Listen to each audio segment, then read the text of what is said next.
rekan-rekan sales dimanapun Anda berada. Setelah kita bahas tadi terkait dengan dari video sebelumnya, yang belum tonton silahkan cek di atas. Kita akan masuk ke bab pertama.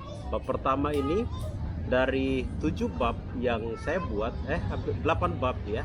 Bab pertama itu saya sarikan dalam tentang paradigma lama dan paradigma baru sebagai seorang sales. Kemudian 7 bab selanjutnya adalah tentang proses selling. Nah, di dalam buku saya ini ya kita bahas bab yang pertama. Bab pertama biasa terkait dengan hal yang normatif. Tapi saya akan bahas khusus ya, ini terkait dengan munculnya paradigma jelek tentang sales. Jadi seperti di video sebelumnya bahwa begitu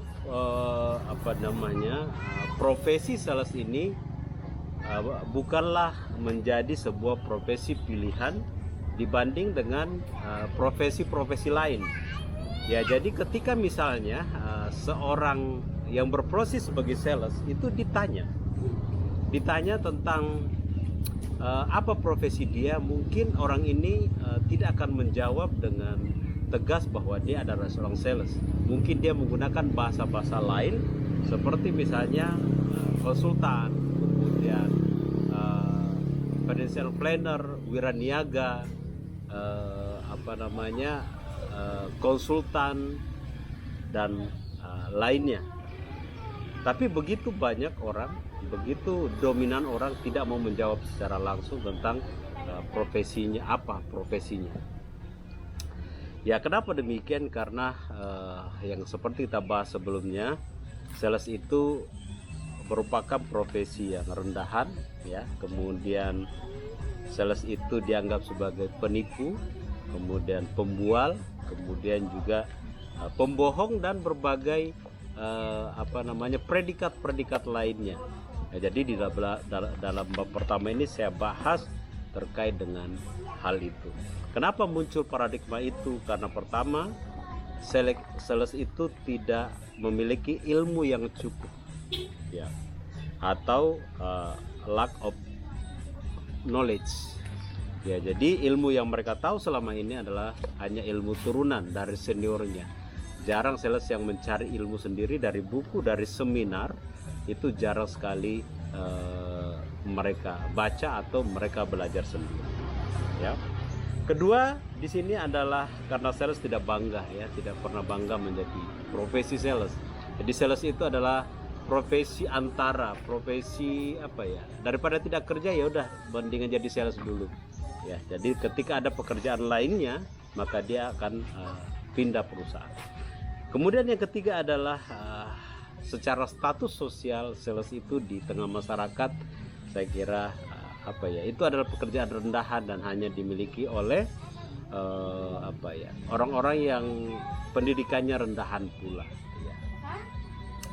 Ya, bahkan Gallup Institute menyampaikan bahwa salah satu profesi paling tidak dipercaya di Amerika adalah profesi sales.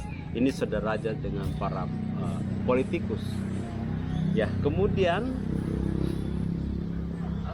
saya akan juga membahas di sini terkait dengan paradigma barunya, ya, bahwa sales ini harusnya kita kembali kepada aktivanya, kita kembali kepada sales yang sebenarnya, ya, sales yang ditunggu-tunggu, dinantikan atau ingin ditemui oleh banyak pihak. Ya, kenapa demikian?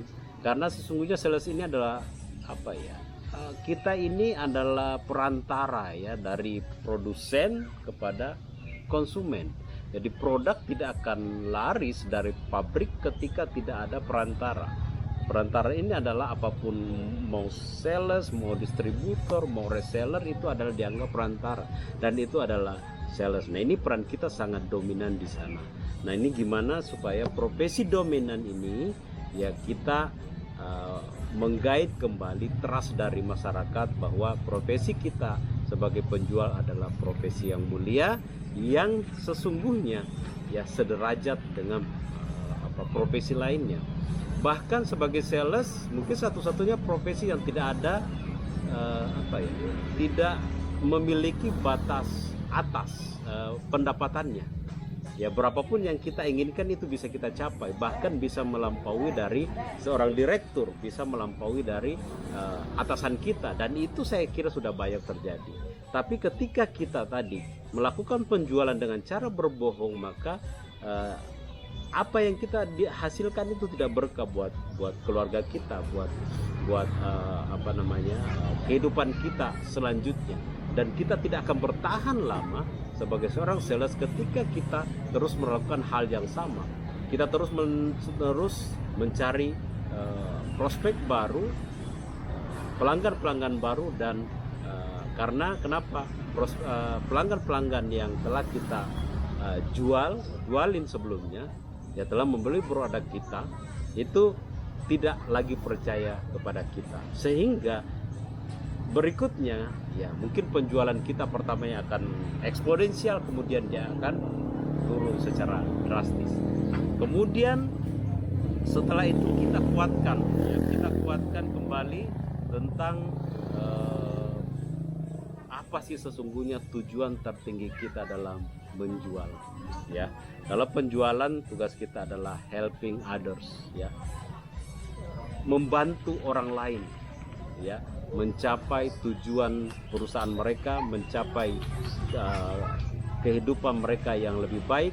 Kalau mereka membeli produk-produk rumah tangga, maka mereka menginginkan produk-produk yang berkualitas, sehingga produk-produk itu bisa menambah kebahagiaan, bisa menambah keindahan di rumah-rumah prospek kita.